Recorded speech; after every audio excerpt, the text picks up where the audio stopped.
الحمد لله وكفى وسلام على عباده الذين اصطفى أما بعد فأعوذ بالله من الشيطان الرجيم بسم الله الرحمن الرحيم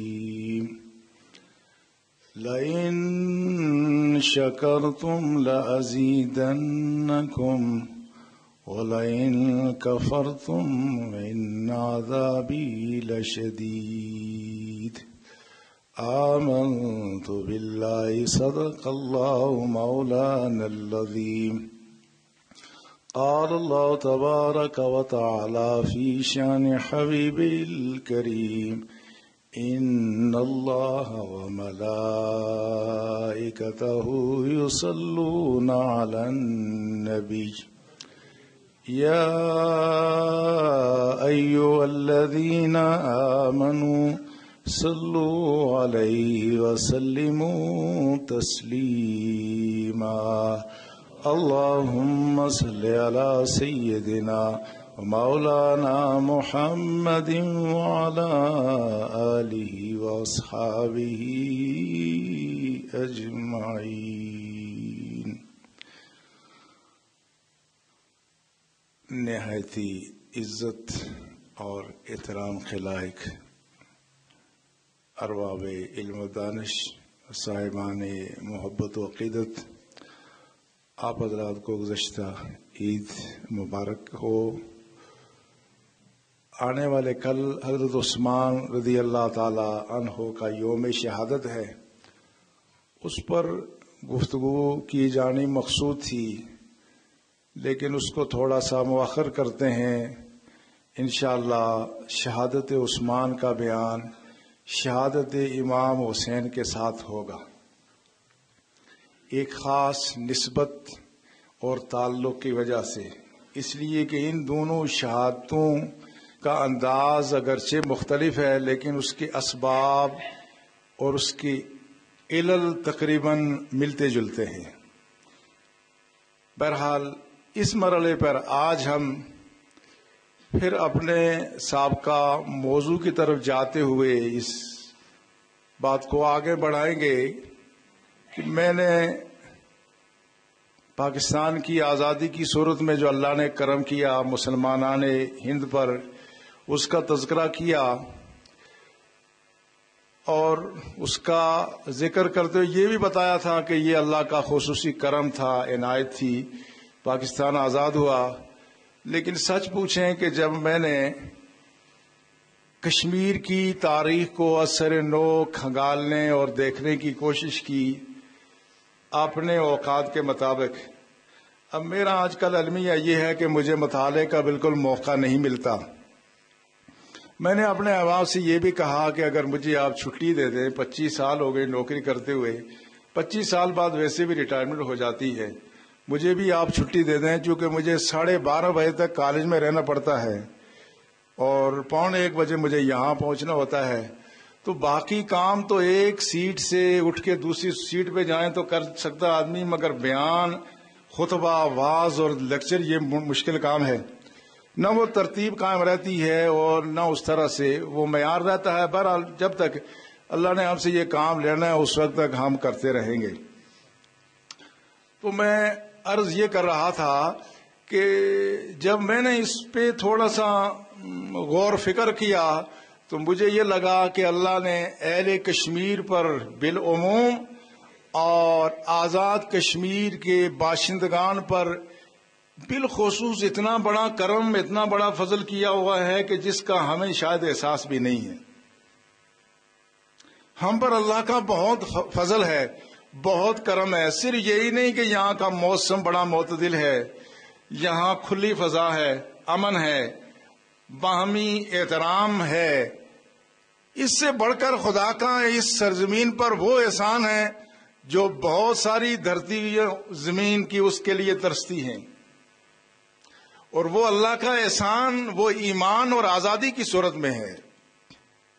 یہ ایمان اور آزادی یہ دونوں اللہ کے بہت بڑے کرم ہیں جس کے لیے اللہ نے اس زمین کو خاص طور پر منتخب کیا ہوا ہے، اور ان چیزوں کا تذکرہ عام طور پر نہیں ہوتا۔ اجتماعی طور پر قوم کو، ملت کو اس بات کا احساس ہونا ضروری ہے، اور اللہ جل شانہ نے قرآن میں فرمایا لَإِن شَكَرْتُمْ لَأَزِيدَنَّكُمْ وَلَإِن كَفَرْتُمْ إِنَّ عَذَابِي لَشَدِيدٌ۔ البتہ اگر تم شکر کرتے رہو گے تو میں نعمتیں بڑھاتا رہوں گا، اور یاد رکھنا اگر تم نے ناشکری کی تو میری گرفت، میرا عذاب بہت سخت ہے۔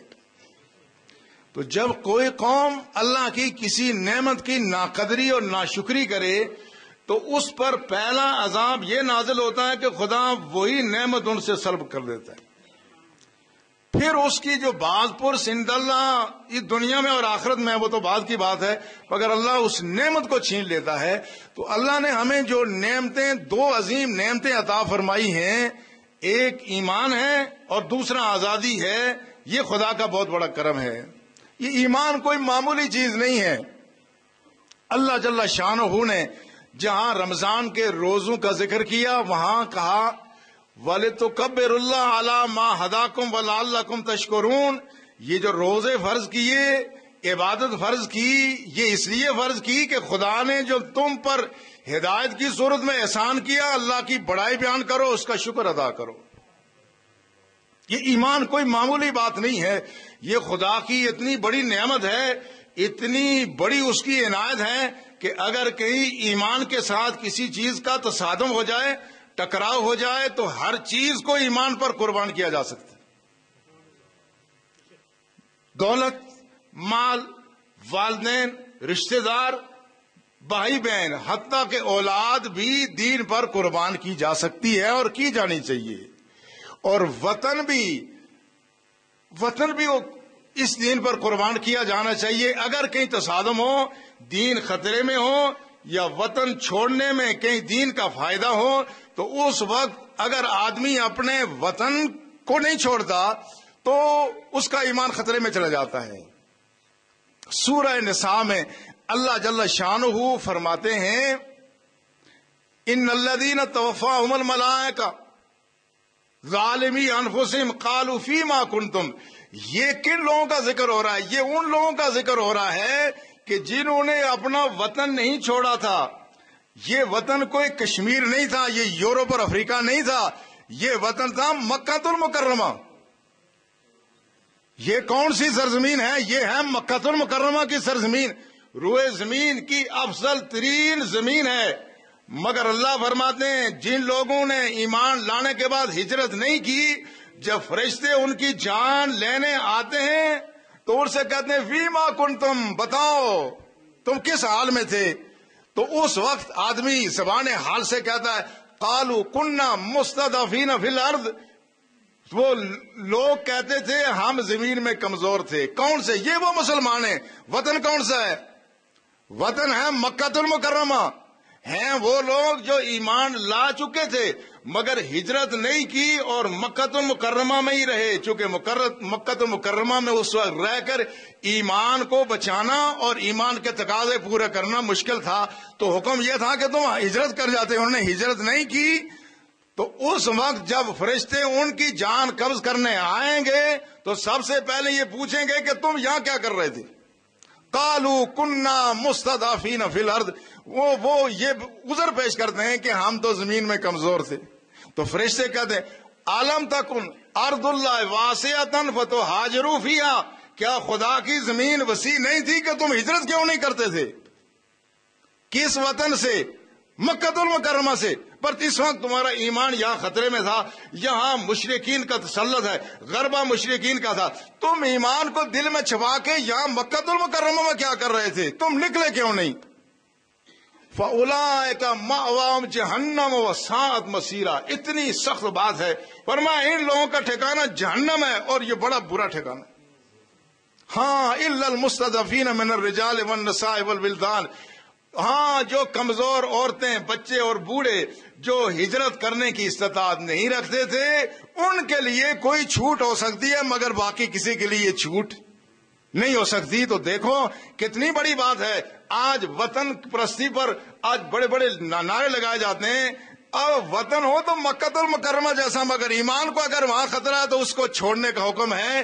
اس لیے رسول اللہ صلی اللہ علیہ وسلم نے جب مکہ المکرمہ کو چھوڑا، آپ وہاں سے جب روانہ ہوئے، آپ نے کہا اے مکہ المکرمہ، تو مجھے روئے زمین پر سب چیزوں سے زیادہ پیارا تھا، لیکن کیا کروں، یہاں کے رہنے والے مجھے یہاں رہنے نہیں دیتے۔ تو رسول اللہ تشریف لے گئے۔ حضرت بلال کے لیے تاریخ اور حدیث میں آتا ہے، وہ مکہ المکرمہ کی طرف منہ کر کے مدینہ المنورہ میں جب تھے تو وہ پہاڑوں کو یاد کرتے تھے، وہ گھاس کو یاد کرتے تھے، وہ در و دیوار کو یاد کر کے وہ روتے تھے۔ لیکن اب بتانا یہ مقصود ہے کہ یہ ایمان اتنی بڑی دولت ہے کہ یہ ایمان اگر کہیں خطرے میں ہو تو اس کی خاطر سب کچھ کیا جا سکتا ہے۔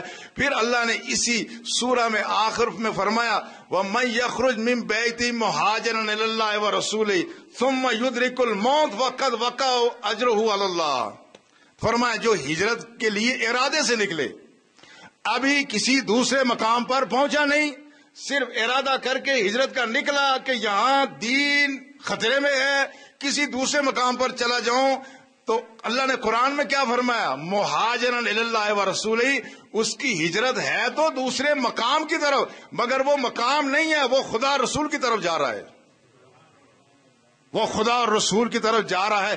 اسی دوران اگر راستے میں اسے موت آ جائے، فرمایا وہ وقت وقع اجر علی اللہ، تو اللہ کے ذمہ اس کا اجر واجب ہو گیا، یعنی جس نیت کے لیے اس نے ہجرت کی تھی اللہ اس کو ہجرت کا پورا اجر و ثواب عطا فرمائے گا۔ وَقَانَ اللَّهُ غَفُورًا رَحِيمًا، اللہ بخشنے والا اور رحم کرنے والا ہے۔ یہاں ضمناً میں ایک جملہ معترضہ کے طور پہ ایک بات عرض کر دیتا ہوں کہ یہ جو رائے خدا میں عمل ہوتا ہے، اس میں عمل کا مکمل ہونا ضروری نہیں ہے۔ باقی جتنا بھی ہمارے دنیاوی جتنے مفادات ہیں، اس میں کوئی چیز تکمیل کے مراحل سے گزرتی ہے تو فائدے دیتی ہے، اگر ادھوری رہ جائے تو فائدہ نہیں دیتی۔ کوئی ڈاکٹر جب تک 5 سالہ کورس کر کے اس کے بعد ہوش جام نہ کرے اس کو ڈاکٹر شمار نہیں کیا جا سکتا۔ کوئی انجینئر اگر 1 مہینہ پہلے بھی اپنا کالج چھوڑ دے تو وہ کبھی انجینئر تسلیم نہیں کیا جاتا۔ پی ایچ ڈی ڈاکٹر اپنا کوئی مقالہ لکھنے کے بعد اگر اتنی بات کہ وہ اس کا دفاع نہ کر سکے، وہ پی ایچ ڈی ڈاکٹر قرار نہیں دیا جا سکتا، اس کے فوائد اس کو نہیں مل سکتے۔ مگر بندگان خدا، یہ رب کے ساتھ تعلق، رب کے ساتھ واسطہ، رب کے ساتھ پیار، اللہ کے رسول کی اطاعت، یہ ایسا عمل ہے کہ اس میں کسی منزل مقصود پر پہنچنا ضروری نہیں ہے، اس میں ہر قدم پر آپ کی منزل ہے، اور بلکہ منزل سے پہلے پہنچنے سے پہلے اجر و ثواب اللہ عطا فرما دیتا ہے۔ دیکھو کیسا یہ اجر و ثواب کا کیسا سلسلہ ہے، اور اس کے لیے قرآن نے کہا یرجون تجارت لن تبور، یہ ایسی تجارت ہے جس میں کبھی گھاٹا نہیں ہوتا۔ سب سے محفوظ سرمایہ کاری کون سی ہے؟ اپنی جان، مال، عزت، آبرو، وقت، صلاحیت کو رب کے دربار میں پیش کر کے قربان کر دینا، یہ سب سے محفوظ سرمایہ کاری ہے، اس میں کبھی کسی کو گھاٹا نہیں ہوا، اس کی شرط مکمل ہونے کی بھی نہیں ہے، بس اخلاص کی شرط ہے۔ اور میں یہ گزشتہ دنوں پچھلی جمعرات کو جو مینا میں حاجی وہاں اپنے مناسک پورے کیے بغیر ہی اللہ کے حضور حاضر ہو گئے، غالباً 700 سے زیادہ حجاج کرام، جس میں غالباً 50 کے قریب پاکستانی بھی ہیں، یہ سارے لوگ یہ بھی اللہ کے حضور حاضر ہو گئے۔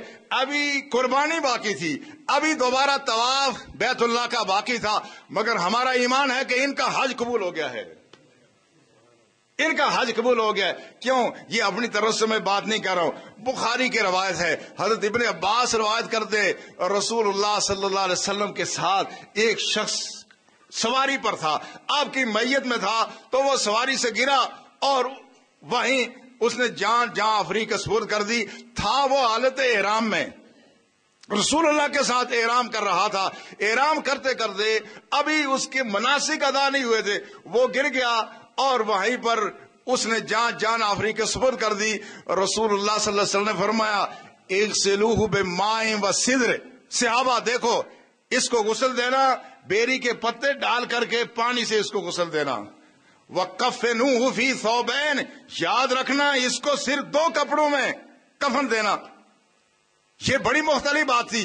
کفن مرد کا 3 کپڑے ہوتے ہیں، مگر کہا اس کو کفن صرف 2 کپڑوں کا ہوگا.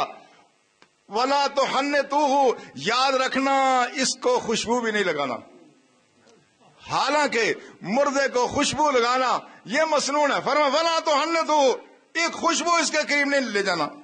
وَلَا تُخَمِّرُوا رَأْسَهُ، اور یاد رکھنا کفن دیتے ہو اس کے سر کو بھی نہیں ڈانپنا. حالانکہ آج جب ہم کفن دیتے ہیں سر کو بھی ڈانپتے ہیں، خوشبو بھی لگاتے ہیں، مگر فرمایا اس کو کفن دینا تو 2 کپڑوں میں دینا اور خوشبو نہیں لگانا، اس کا سر بھی ننگے رکھنا. کیوں؟ پھر رسول اللہ صلی اللہ علیہ وسلم نے فرمایا دیکھو اللہ کے رسول کی نگاہ کہاں کام کرتی ہے. کہاں اللہ کے رسول ملازہ فرما رہے ابھی ہوا کچھ نہیں، ابھی تو اس کے کفن دفن کی تیاری ہے، مگر اس کا مقام خدا کے رسول پہلے بتا رہے. فرمایا وَإِنَّهُ يُبْعَثُ يَوْمَ الْقِيَامَةِ مُلَبِّيًا، یہ بروز حشر جب اٹھے گا تو اسی احرام کے کپڑے میں ہوگا اور یہ تلبیہ لبیک اللہم لبیک کہتا رہے گا. ہم نے دیکھا کیا شان ہے مومن کی. ابھی حج نہیں کیا، عمرہ نہیں کیا، طواف نہیں کیا، لیکن کہا کہ اس کو چونکہ جب کوئی آدمی حالت احرام میں ہوتا ہے کپڑے اس کے 2 ہوتے ہیں، اس کا خوشبو کا استعمال کرنا درست نہیں ہے، سر بھی ننگا ہے. کہا اس صحابی کو میں بھیجوں گا دنیا سے اسی احرام کی حالت میں، اور یہ ایسی لبیک اللہم لبیک کا ترانہ بروز حشر بھی گاتا رہے گا. تو آج یہ جو لوگ دنیا سے گئے ہیں ان کا حج بھی منظور، قربانی بھی منظور، اور ان کا طواف بھی اللہ نے منظور کر دیا. تو بتانا یہ مقصود تھا کہ خدا کی راہ میں آدمی جو کچھ کر لے اس کے لیے کوئی خاص مقام متعین نہیں ہے کہ یہاں تک جائے گا تو ثواب پائے گا. ثواب اللہ کی ذات پہلے عطا فرما دیتی ہے. تو یہ سارا کچھ عرض کرنے کا مدعا کیا تھا؟ اس کا مدعا یہ تھا کہ ایمان یہ بہت بڑی دولت ہے، اس سے بڑھ کر کوئی دولت نہیں ہے. اور اہل کشمیر کو جو دولت یہ ایمان کی دولت ملی ہے یہ بھی کوئی معمولی بات نہیں ہے، یہ کوئی معمولی بات نہیں ہے. اس لیے کہ آپ اگر تھوڑا سا اس میں تھوڑا جغرافیہ دیکھنا پڑے گا. جغرافیہ اگر تھوڑا سا دیکھیں تو پتہ چلے گا کہ ہم پر کتنا احسان ہے. یہ اگر یہ سرزمین ہے حرم کی، یہ ہے مکہ المکرمہ کی سرزمین، یہ درمیان میں یہاں ریڈ سی ہے، بحیرہ احمر ہے، یہ گزرتا ہے. اس کے سامنے آگے ایریٹریا ہے، یہ حبشہ کا علاقہ آگے جاتا ہے، یہ حبشہ کا علاقہ ہے. میں یہ بتانا چاہتا ہوں، یہ جغرافیہ اس لیے بتانا چاہتا ہوں تاکہ پتہ چلے کہ کسی کا قریب ہونا ہی اس کے نصیب کے جاگنے کے لیے کافی نہیں ہے. میں یہ بات کہ ہم دور ہے، کوئی علاقہ قریب ہو تو ضروری نہیں کہ وہ مومن بھی ہو جائے. آج یہ جو ایریٹریا یہ درمیان میں کوئی چند 100 کی پٹی ہے جو پانی ہے، اس کے بعد آگے ایریٹریا ہے، یہ تھا حبشہ کا حصہ. آج ایریٹریا وہ ملک ہے، یہ مسلمانوں کا ملک نہیں ہے. ایریٹریا یہ تھا حبشہ میں، مگر اس وقت یہاں کمیونسٹ ہیں، اس وقت یہاں مسلمان اقلیت میں ہیں، اس میں رومن کیتھولک ہیں، پروٹسٹنٹ ہیں. فاصلہ کتنا ہے؟ چند 100 کلومیٹر کا. درمیان میں بحیرہ احمر ہے اور ادھر ایریٹریا، ادھر حرم کی سرزمین ہے کتنا قریب، مگر ان کے نصیب میں، اس ملک کے نصیب میں ہدایت نہ تھی. اس کے طرف دائیں طرف چلے جاؤ، ادھر دائیں طرف آگے جاؤ، مغرب ادھر سے شمال کی طرف جاؤ تو آگے سائپرس ہے. یہ اس ہدایت کے نور سے ملک محروم ہے. مسلمان تو آج کل پوری دنیا میں ہے، میں ملکوں کی بات کرتا ہوں جہاں مسلمانوں کا ملک نہیں ہے. آگے جاؤ، یونان کتنے حکمت والے لوگ تھے، یونان کے فلسفی اپنی حکمت اور دانش میں دنیا بھر میں مشہور ہیں، آج بھی ان کا نام بڑے احترام سے لیا جاتا ہے. مگر آج یونان وہ ملک ہے کہ جو مسلمانوں کا ملک نہیں ہے. یہاں کا نظام اسلام کا نظام نہیں ہے. اس سے آپ پیچھے آتے جائیں، پیچھے آئیں تو ہم وہاں سے 3,500-4 ہزار کلومیٹر دور ہیں. یہ اٹلی بہت قریب تھا، اٹلی بھی ہم سے زیادہ قریب ہے. یہ جو ملک قریب تھے وہ آج ایمان کی دولت سے ملک محروم ہے. افراد مسلمان موجود ہے تو وہ کیا بات تھی ہم میں کہ 3,500-4 ہزار کلومیٹر دور یہ ہدایت کا نور یہاں کیسے چمکا. اہل ایمان اس پر ذرا سوچو یہ کتنا اللہ کا کرم ہے. جغرافیائی قرب بھی نہیں ہے، ہم سے قریب ملک ہیں جن میں آج بھی ہدایت نہیں ہے، آج بھی نور نہیں ہے. اور یہ نور یہاں آ کے کشمیر کے پہاڑوں سے ٹکرا کر رک کیوں گیا؟ اس سے آگے لوگ کتے بھی کھاتے ہیں، بلیاں بھی کھاتے ہیں، اور وہ چیزیں جن کا ہم تصور بھی نہیں کر سکتے، یہ نور آ کے اس پہاڑ کے ساتھ ٹکرا کے یہاں رک گیا۔ اس میں ہماری کوئی قابلیت تھی؟ اگر قابلیت کی بات ہوتی تو ایریٹریا بھی مسلمان ہو جاتا، اگر قابلیت کی بات ہوتی تو یونانی سارے مسلمان ہو جاتے، لیکن یہ نہیں ہو سکا۔ ہمیں خدا نے اگر ایمان دیا ہے تو اس ایمان کی دولت کی ہمیں قدر کرنی چاہیے، اس سے بڑھ کر کوئی دولت نہیں ہے۔ لیکن یہاں اس کی تاریخ کیا ہے؟ یہ تو تھا جغرافیہ، تاریخ بھی اس کی مختصر، میں کوئی تاریخ نہیں بیان کرنا چاہتا تفصیل کے ساتھ، بس اپنے مطلب کی بات کر کے ہم آگے بڑھیں گے کہ یہاں دین آیا کیسے۔ کہا جاتا ہے کہ سب سے پہلے یہاں 711 عیسوی میں حمیم بن سامہ ایک شخص آیا اور اس نے یہاں اسلام کا پیغام پہنچایا، پہلا شخص وہ تھا۔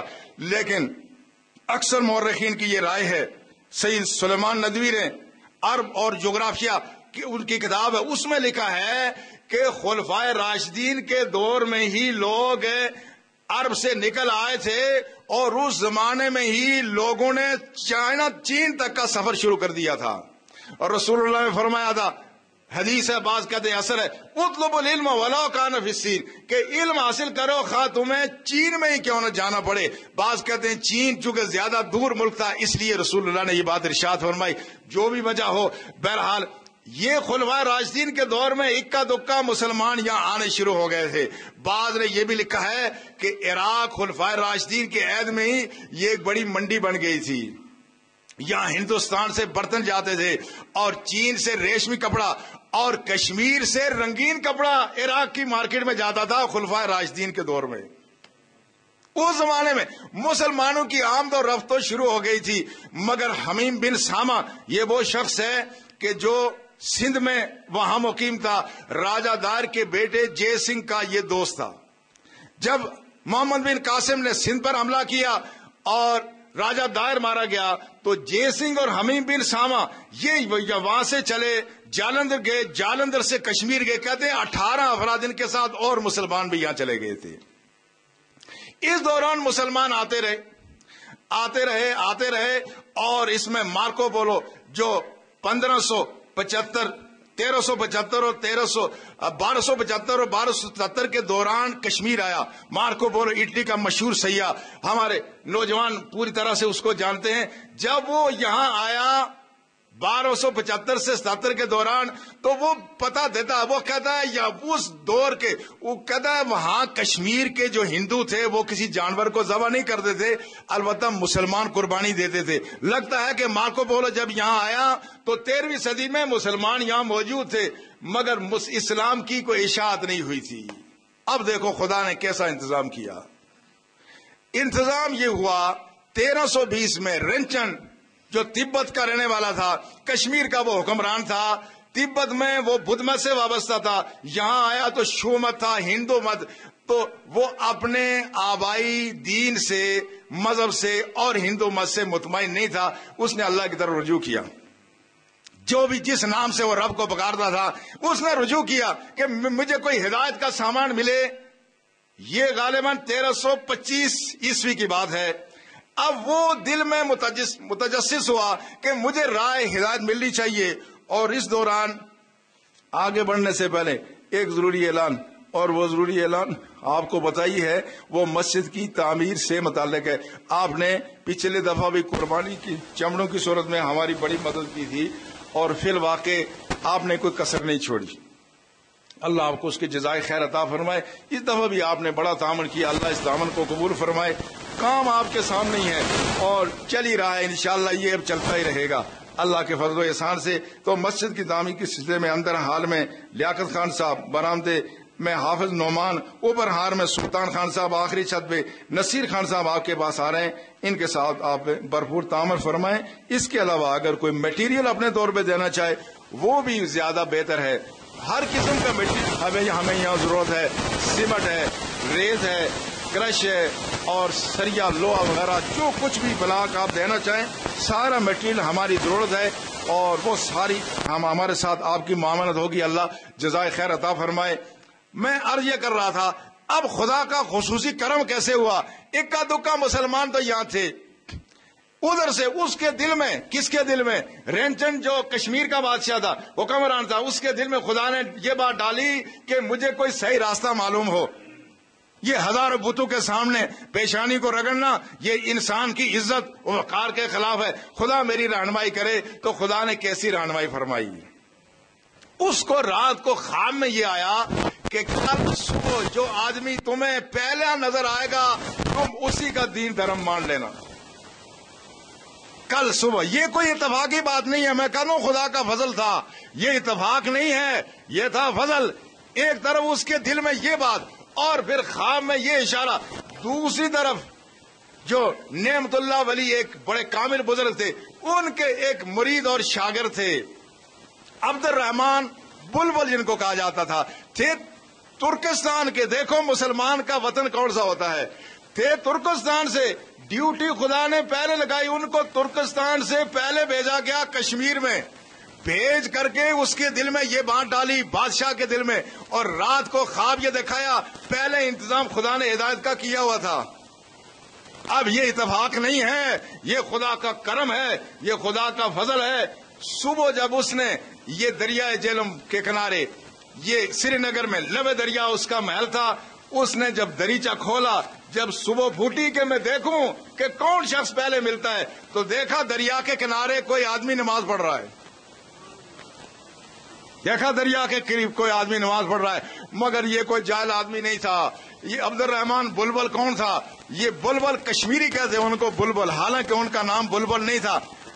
یہ قرآن اتنے سوچ سے پڑھتے تھے، مورخین نے لکھا ہے کہ عبد الرحمان بلبل جب قرآن پڑھتے تھے تو ان کے گرد حشرات الارض جمع ہو جاتے، پرندے آ کے ان پر سایہ کرتے تھے۔ اتنا خوبصورت قرآن۔ آج بھی تصوف یہی ہے، علم شریعت بنیاد ہے، علم شریعت کے بغیر کوئی تصوف نہیں ہے۔ وہ شخص جو صحیح قرآن نہ پڑھ سکے وہ مرشد نہیں ہو سکتا۔ جو شخص علم شریعت سے واقف نہ ہو اور واقف نہیں اس کے اسرار و رموز سے واقف ہو۔ عبد الرحمان بلبل جو قرآن پڑھتے تھے تو پرندے بھی ان کی گرفت میں آ جاتے تھے، یہ تو انسان تھا۔ اب جب اس نے دیکھا وہاں سے نیچے اترا، بھاگا بھاگا پاس آیا، کہا تم کون ہو؟ کہا میرا نام عبد الرحمان ہے۔ پوچھا کون ہو؟ کہا میں مسلمان ہوں۔ اپنا تعارف کرایا۔ پھر عبد الرحمان بلبل نے لب دریا قرآن پڑھا، کہا تم سنو میں قرآن پڑھتا ہوں، اللہ کا کلام پڑھتا ہوں۔ جب وہ قرآن پڑھا تو اس کا دل ہل گیا، کہا مجھے کلمہ پڑھاؤ، تو کلمہ پڑھایا لا الہ الا اللہ محمد رسول اللہ۔ اہل ایمان، یہ پر اللہ کا فضل نہیں تو اور کیا ہے کہ بادشاہ کو خدا نے اسلام قبول کرنے کی ہدایت دی اور ترکستان سے دین کا نمائندہ بھیجا۔ رسول اللہ نے سچ فرمایا تھا، علماء امتی انبیاء بنی اسرائیل، کہا میری امت کے علماء ربانیین وہ کام کریں گے جو بنی اسرائیل کے انبیاء کرتے تھے۔ اس سرزمین میں کوئی نبی نہیں آیا، اس سرزمین میں اولیاء کرام آئے، اولیاء کامل علماء ربانیین آئے۔ اب جب رنچن مسلمان ہوگا تو عبد الرحمان بلبل نے اس کا نام رکھا سلطان صدر الدین۔ بات کہاں سے کہاں پہنچ گئی، اب وہ صدر الدین ہو گیا، سلطان صدر الدین ہوا۔ سلطان صدر الدین کیا مسلمان ہوا کہ 10,000 افراد مزید فوراً مسلمان ہو گئے، 10,000 افراد مسلمان ہو گئے۔ دیکھو کیسا خدا کا فضل ہے۔ اب اس فضل کا ادراک اگر ہم نہ کریں تو کتنی ناشکری ہوگی۔ اور یہ بھی یاد رکھیں، یہ جتنے اولیاء کرام سری نگر گئے وہ پیر پنجال کا راستہ تھا، دوسرا یہی راستہ تھا، یہی پونڈ سے ہوتے ہوئے اکثر اولیاء کرام آگے گئے ہیں۔ وہ ہدایت کا نور پہلے یہاں پھوٹا، پھر ہدایت کا نور جا کے سری نگر کے پہاڑوں سے ٹکرایا۔ یہ لوگ جتنے جاتے تھے یہ یہاں ہدایت کا نور بکھیرتے جاتے تھے۔ اب جب یہ وہاں پہنچ گئے اور اس کے بعد یہ مسلمان ہو گیا، یہ 1325 عیسوی کی بات ہے۔ لیکن ہوا کیا، اگلے سال 1326 میں عبد الرحمان بلبل اللہ کو پیارے ہو گئے۔ جس کام کے لیے خدا نے انہیں بھیجا تھا وہ کام کا ایک مرحلہ مکمل ہوگا۔ یہ 1326 میں ان کا وصال ہوا تو 1327 میں صدر الدین کا بھی، سلطان کا بھی وصال ہو گیا۔ 1327 میں اس کا بھی وصال ہو گیا۔ 2 سال ملے صرف اسلام کو یہ پنپنے میں۔ اس کے بعد اس کی بیوی ہے کوٹا رانی، وہ کوئی حکومت کرتی رہی، مختلف آگے حکمران بچے بٹھا کے۔ یہ 1339 تک یہ کشمکش ہے۔ مسلمان نہ پورا مسلمان ہے نہ ہندو ہے۔ اب یہ آئے تھے اور انہوں نے یہاں آ کے دین کا پیغام تو پہنچایا، لیکن اس سے پہلے سارا ہندوانہ رسمیں تھی. ہمارے ہاں بھی بہت ساری ہندوانہ رسمیں آج بھی کسی نہ کسی شکل میں تھوڑی بہت موجود رہتی ہیں. یہ جو رسم و رواج ہے یہ چونکہ کسی قوم کی گٹی میں رچ بس جاتا ہے، اس کو نکالنے میں بڑا وقت لگتا ہے. عبد الرحمان بلبل کو صرف 1 سال ملا اور صدر الدین کو صرف 2 سال ملے، وہ اللہ کو پیارے ہو گئے. اب کشمکش شروع ہو گئی. نہ مسلمان، نہ پورا مسلمان ہے، نہ پورا ہندو ہے. وہ رام رام بھی کرتا ہے، رحیم رحیم بھی کرتا ہے. وہ کہیں اب عبد الرحمان بلبل یہیں مدفون ہوئے، مسجد بھی بنی، مگر اب صورتحال یہ ہے کہ مسلمان مسجد میں بھی جاتا ہے، وہاں سے واپسی پر مندر بھی چلا جاتا ہے. 1339 تک یہی ہوا. پھر اس زمانے میں شاہ امیر نام کا ایک شخص جو مسلمان تھا، اس دربار سے وابستہ تھا، اس نے اقتدار پر قبضہ کیا. اور وہ جب مسئلہ اقتدار پر فائز ہوا، پھر تھوڑا سا سیاسی طور پر تھوڑا سا غلبہ اسلام کو ملنا شروع ہو گیا. اس کی نسل میں جو آگے سلطان شہاب الدین آیا، یہ غالباً 1360 کی بات ہے. 18 سال اس نے حکومت کی. سلطان شہاب الدین یہ اس سرزمین کا ایک بڑا ثبوت تھا، وہ سپہ سالار تھا. اس نے آتے ہی اپنی فوجیں منظم کی. اب صورتحال کیا ہے کہ سلطان شہاب الدین جدھر جاتا ہے ہر طرف دشمن کی فوجوں کو اڑتا جاتا ہے. یہاں سے چلا اور یہاں سے بارہمولہ سے ہوتا ہوا ہزارے کو فتح کیا، پشاور کو فتح کیا، کابل کو فتح کیا، خراسان کو فتح کیا، غزنی کو فتح کیا، قندھار کو فتح کیا. یہ تھا سلطان شہاب الدین. اور وہاں سے پھر جب واپس آیا، وہاں سے واپس آیا تو آتے ہوئے ملتان، لاہور، ادھر سے آگے گیا تو دہلی تک پہنچ گیا. کوئی اس کا مقابلہ نہیں کر سکتا تھا. یہ جتنی بڑی بڑی فوجیں اس کے سامنے آئیں، اس نے سب کو شکست فاش دی اور سب کو مار بگایا. لیکن اس دوران اب سیاسی لحاظ سے تو مسلمان مضبوط تھا، لیکن ابھی مذہبی لحاظ سے مسلمان کمزوری تھا. کیونکہ حکمران سروں کو جھکا سکتے ہیں، دلوں کو نہیں تبدیل کر سکتے. حکمران کی حکومت سروں پر ہے، وہ لشکروں کو اڑ تو سکتا ہے مگر دل کی کیفیت کو بدل نہیں سکتا. اس نے اپنا کام کیا. لیکن پھر دوسری طرف صورتحال یہ ہے کہ آج بھی یہ خود سلطان شہاب الدین علاء الدین پورہ میں یہ خود جا کے مندر پر بھی حاضری دیتا تھا. اس دوران خدا نے ایک اور کرم کر دیا. اہل ایمان، جب میں یہ کرم کی بات کرتا ہوں تو میں تاریخی حقائق کی بنیاد پہ کرتا ہوں کہ آپ پر جو خدا کا کرم ہوا وہ کسی اور سرزمین پر نہیں ہوا. آپ پر جو کرم ہوا ہے وہ حجاز کی سرزمین کے علاوہ شاید ہی کوئی ایسی سرزمین روئے زمین پر ہوگی جس پر خدا نے اس طرح سے ہدایت کا نور رم جم اس طرح برسایا ہو جس طرح کشمیر کے پہاڑوں پر برسایا ہے. اب سیاسی طور پر تو اسلام مضبوط ہو گیا، مسلمان مضبوط ہو گیا، اسلام مضبوط نہیں ہوا. یہ ایک الگ بات ہے. مسلمان کا مضبوط ہونا اسلام کا مضبوط ہونا نہیں ہے. اسلام اور چیز ہے، مسلمان کا سیاسی لحاظ سے استحکام اور چیز ہے. اب جب یہ صورتحال ہے تو اس سرزمین پر ہمارا یہ عقیدہ ہے کہ خدا کی بھی عنایت بھی ہے، فضل بھی ہے، اور رسول اللہ کی یہاں نگاہ بھی ہے. اس کشمیر کی وادی پر پورا مقبوضہ اور آزاد کشمیر ملا کر اس سرزمین پر رسول اللہ کی خصوصی نگاہ بھی ہے.